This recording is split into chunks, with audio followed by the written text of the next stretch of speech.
How to turn off visiting notice notifications on Likee app. Hello guys, in today's video I'm gonna show you how to turn off visiting notice notifications settings on Likee app. First thing, go to Likee app.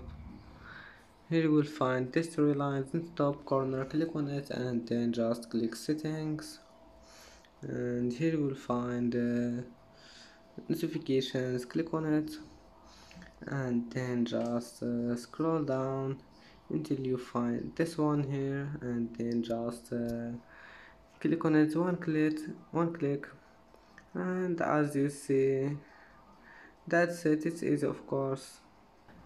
And that's it for today's video. If you like this video, please don't forget like and don't forget subscribe, and thank you for watching this video until the end, and see you in the next video.